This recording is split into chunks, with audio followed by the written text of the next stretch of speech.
क्यों इंडिया के लोग बाहर जाके सेटल होना प्रेफर ज़्यादा कर रहे हैं, यहाँ पे पैसे कमाते हैं फिर बाहर चले जाते हैं। What are India's startups doing today? We are focused on food delivery app, turning unemployed youth into cheap labor. आज से कुछ साल पहले अपना देश छोड़कर बाहर सेटल होना एक सपना लगता था। Indians aren't just migrating to these countries, they're also becoming its new citizens. पर ये अब ट्रेंड बन चुका है। In 2021, 133,000 Indians acquired the citizenship of an OECD country. सिर्फ 2024 में 3,20,000 इंडियंस ने अपनी जो सिटीजनशिप है वो छोड़ दी। 2023 में ये नंबर केवल 2.5 लाख था। मेरे टैक्सेस इतने थे जितने मेरे स्टार्टिंग में सैलरी भी नहीं थी जब मैंने जॉब स्टार्ट की थी। इंडियंस अपना देश छोड़ रहे हैं, पर सवाल है क्यों? With 18 million people living outside their homeland. ISRO में काम करने वाले 3,000 इंजीनियर्स की सैलरी 20 महीनों तक नहीं दी जाती। अगर वहाँ एक बड़ी इंडियन स्टूडेंट्स की कम्युनिटी है तो वो उस यूनिवर्सिटी में ना जाए। क्या पोल्यूशन, टैक्स, सेफ्टी या बेटर लाइफस्टाइल के लिए लोग हैं वो इंडिया को छोड़ रहे हैं, और क्या ये डिसीजन सही है? आखिर उनको अब्रॉड में ऐसा क्या मिलता है जो इंडिया में नहीं मिलता? चलिए इस टॉपिक को ब्रेक डाउन करते हैं डेटा के साथ, लॉजिक के साथ, और इसमें पर्सनल एक्सपीरियंस के साथ भी समझते हैं। कोविड के बाद लोगों का पर्सपेक्टिव बदल गया। हेल्थ, वर्क लाइफ बैलेंस और रिमोट वर्क। लोगों ने समझा कि केवल पैसा कमाना ही जीवन का एक गोल नहीं है, आप एक बेटर लाइफस्टाइल भी अपनी जो एंजॉय कर सकते हैं। इसी समय पर लोगों ने नोटिस किया कि कैसे जो बाहर की कंट्रियाँ, जो डेवलप्ड कंट्रीज़ हैं, जैसे यूरोप की कंट्रीज़ हो गई या फिर जो वेस्टर्न कंट्रीज़ हो गई, वहाँ पे health care, work life balance और जो वहाँ पे जो लाइफ है वो काफ़ी ज़्यादा पीसफुल है। जैसे कनाडा, ऑस्ट्रेलिया, यूएस, न्यूजीलैंड, ये कंट्रीज़ आपको बेटर लाइफस्टाइल देती हैं इंडिया के कंपैरिजन में। अब लोग इंडिया से केवल कैरियर बनाने के लिए नहीं, बल्कि जो एक बेटर लाइफस्टाइल होती है, वर्क लाइफ बैलेंस होती है, हेल्थ केयर हो गया, इन काफ़ी चीज़ों को सोच समझ के इंडिया से मूव हो रहे हैं इन कंट्रीज़ में। 2024 में दिल्ली का AQI, जो कि एयर क्वालिटी इंडेक्स होता है, ये एक स्केल होता है, आप इसमें मेज़र करते हो कि जो पोल्यूशन है वो कितना टॉक्सिक है, जो हवा है वो कितनी टॉक्सिक है। तो वहाँ का दिल्ली का जो पोल्यूशन था वो 400 प्लस पॉइंट पहुँच चुका था AQI पर। लिटरली वहाँ की हवा इतनी पोल्यूटेड थी कि लोग वहाँ पे सांस लेने में दिक्कत आ रही थी। लोगों का मानना है कि अगर वो इंडिया में रह के अपने बच्चों या फिर अपने जो पेरेंट्स हैं उनको सही तरह जो बढ़िया इन्वायरमेंट है वो नहीं मिल सकता, तो उनके लिए बस एक ही ऑप्शन बचा है कि वो किसी और कंट्री में सेटल हो जाएं। वो अपने बच्चों को, अपने पेरेंट्स को एक बढ़िया इन्वायरमेंट देना चाहते हैं जिससे उनको अभी अर्ली एज में बीमारियां देखने को ना मिलें। हमने देखा है कि कैसे छोटे छोटे बच्चों को वहाँ बीमारियां हो रही है, लंग कैंसर हो रहे हैं, चश्मे लग रहे हैं, उनके कई सारे और फैक्टर्स भी हैं, डाइट भी आता है उसमें। लेकिन पोल्यूशन कहीं ना कहीं एक बड़ा फैक्टर बन चुका है इंडिया में। अब लोग इंडिया के इंफ्रास्ट्रक्चर को बाहर की जो कंट्रीज़ हैं उससे कंपेयर कर रहे हैं। वहाँ के जो रोड्स हो गए उससे कंपेयर कर रहे हैं कि वहाँ पर रोड्स कितनी साफ़ होती हैं, और इंडिया में रोड्स इतने खड्डे होते हैं, इतना ज़्यादा पोल्यूशन होता है, गार्बेज होता है। तो उनके लिए एक बेटर ऑप्शन दिख रहा है, उनके पास पैसा है, एजुकेशन है, तो वो क्यों ना एक ऐसी कंट्री में सेटल हों। वहाँ पर उन्हें टैक्स तो देना है, लेकिन टैक्स के साथ साथ ऐसे बेनिफिट मिला है कि वो अपनी फैमिली और खुद के लिए एक ऐसा इंफ्रास्ट्रक्चर रेडी कर पाए, एक ऐसा बेस रेडी कर पाए जिनको एक नई लाइफस्टाइल और बढ़िया लाइफस्टाइल मिले। अब बात करते हैं सबसे मेजर फैक्टर पे, जो कि एजुकेशन और जॉब अपॉर्चुनिटीज। हायर एजुकेशन के लिए कनाडा, UK, ऑस्ट्रेलिया या फिर US, ये जो कंट्रीज़ हैं वो पीक पर रहती है हमेशा। लोग कैसे इंडिया से कई सालों से इन कंट्रीज़ में अपनी PhD, MBBS और अपनी बैचलर्स, मास्टर्स करने आते हैं और फिर यहीं पे सेटल हो जाते हैं। लोगों का मानना है कि जो गवर्नमेंट यूनिवर्सिटीज़ हैं इंडिया में, वहाँ पे अगर आपको कोई रिसर्च करनी है तो आपको कई सारे अप्रूवल्स लेने पड़ते हैं, बहुत सारा पेपर वर्क करना पड़ता है। अगर वो यही रिसर्च US में आके करते हैं या फिर कनाडा में आके करते हैं तो उनको फ्री ऑफ कॉस्ट और काफ़ी ज़्यादा रिसोर्सेज मिलेंगे। प्रोफेसर्स हो गए, यूनिवर्सिटीज़ हो गई, उनकी सपोर्ट करती हैं कि आप रिसर्च करिए, हम आपको पूरा सपोर्ट करते हैं पीछे से। इंडिया से काफ़ी ज़्यादा अमाउंट में जो स्टूडेंट्स हैं वो इन कंट्रीज़ में सेटल हो रहे हैं, जिससे एक जो उनको बढ़िया लाइफस्टाइल है वो मिल सके, बढ़िया यूनिवर्सिटीज़ हैं। स्टूडेंट्स के नंबर हमें सबसे ज़्यादा कोविड टाइम पे देखने को मिले, क्योंकि जो ये कंट्रीज़ थी कनाडा, न्यूजीलैंड, इन्होंने जो अपने बॉर्डर्स थे वो ओपन कर दिए थे स्टूडेंट्स के लिए कि आप हमारे कंट्री में आइए एजुकेशन के लिए। तो लोगों के पास एक ऐसा अपॉर्चुनिटी मिला कि हमें जो जाने के लिए जो रास्ता है वो बहुत ही ईजी हो गया। तो लोगों ने जो पैसा था वो वीज़ा के लिए, फ़ीस के लिए डाल के अपना इन कंट्रीज़ में आ गए।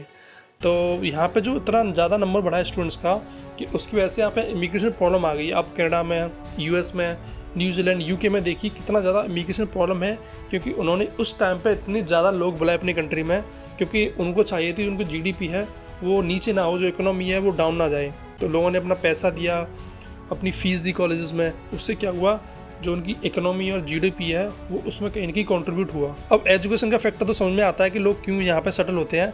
अब समझते हैं जो जॉब्स हैं, जो लोग सीधा डायरेक्टली माइग्रेट होते हैं इन कंट्रीज़ में जॉब्स के लिए। अक्सर देखा जाता है कि ये जो वेस्टर्न और यूरोपीय कंट्री हैं वो हमेशा स्किल्ड वर्कर को हायर करती हैं, स्किल्ड वर्कर हैं उनको दूसरी कंट्री से बुलाती हैं अपनी कंट्री में। अगर वो अपनी स्किल्स हमारी कंट्री में लेके आता है तो सोच के देखिए कि वो उनके लिए कितनी जो इंडस्ट्रीज़ हैं वो ग्रो होंगी तो कहीं ना कहीं वो गवर्नमेंट है उसको सपोर्ट करेंगी, जॉब्स हायरिंग करेंगी, तो कहीं ना कहीं गवर्नमेंट का फ़ायदा है, कंट्री का फ़ायदा है। अब इन कंट्रीज़ को स्किल्ड वर्कर चाहिए, जैसे डॉक्टर्स हो गए या फिर इंजीनियर्स हो गए, प्रोफेसर्स हो गए, टीचर्स हो गए, तो वो उनको अच्छी खासी सैलरी भी पे करते हैं। अगर आप कंपेयर करें इंडिया में एज अ इंजीनियर या फिर डॉक्टर आपको 1 लाख रुपये मिल रहा है, तो यहाँ पे आप 3 से 5 लाख या फिर उससे ज़्यादा भी कमा सकते हैं। और जो आप टैक्स दे रहे हो गवर्नमेंट को, उसमें आपको रिफंड भी मिलेगा। आपकी जो चाइल्ड सपोर्ट, स्पाउस सपोर्ट हो गया और हेल्थ केयर हो गया, उसमें एडिशनल एडवांटेज मिलते हैं। क्या हो रहा है कि जो पेरेंट्स हैं वो भी इन कंट्रीज़ में सेटल हो रहे हैं, क्योंकि उनको काफ़ी ज़्यादा इश्यूज़ हैं सेफ्टी को लेके और हेल्थ को लेके, तो वो भी चाहते हैं कि वो इंडिया में ना रह के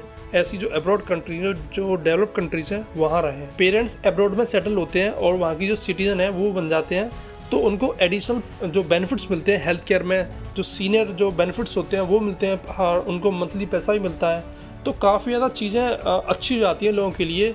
एक तो आपको एनवायरनमेंट अच्छा मिल गया, हेल्थ केयर मिल गया, पब्लिक सर्विस अच्छी मिल गई, तो आप सोच के देखो तो इंडिया से काफ़ी ज़्यादा उनको फ़ायदा हो रहा है यहाँ रहने में। जॉब्स के पर्सपेक्टिव में देखा जाए तो स्टेम जैसे science, technology, engineering, mathematics, health care हो गया, डेटा साइंस हो गया, इनमें काफ़ी ज़्यादा डिमांड रहती है और हमेशा से डिमांड रहती है। अगर आप आज भी जॉब्स देखो तो इन फील्ड में आपको जॉब अभी भी देखने को मिलेगी और सैलरी तो हमेशा आपको इंडिया से ज़्यादा ही मिलेगी, 3 से 5 गुना तक। सैलरी के साथ साथ आपको टैक्स बेनिफिट मिलता है, टैक्स सरकार की कई सारी पॉलिसीज मिलती हैं जो कि आप फ्री में यूज़ कर सकते हो, आपको कोई भी पे नहीं करना होगा। अब्रॉड में आपको एक और चीज़ देखने को मिलेगी जो कि मैंने खुद एक्सपीरियंस किया है कि यहाँ का जो पानी है, जो रिवर्स हो गई, लेक्स हो गई, उनमें इतना साफ मिलता है कि आप जो नीचे की सर्विस है वो भी आप दे सकते हो ऊपर से। अगर आप शाम को घूमने आते हो तो यहाँ पे पार्क आपको हर थोड़ी डिस्टेंस में मिल जाते हैं, जो कि काफ़ी ज़्यादा बड़े भी हैं। आप अपने एनिमल्स जो पेट्स हैं उनको ले जा सकते हो, फैमिली है, पार्टनर है, उनके साथ घूमने जाइए, तो काफ़ी ज़्यादा एक पीसफुल इन्वायरमेंट मिलता है देखने को। यहाँ पे इंडिया में लोग कंपेयर करते हैं कि उनको बहुत ज़्यादा टैक्स देना पड़ता है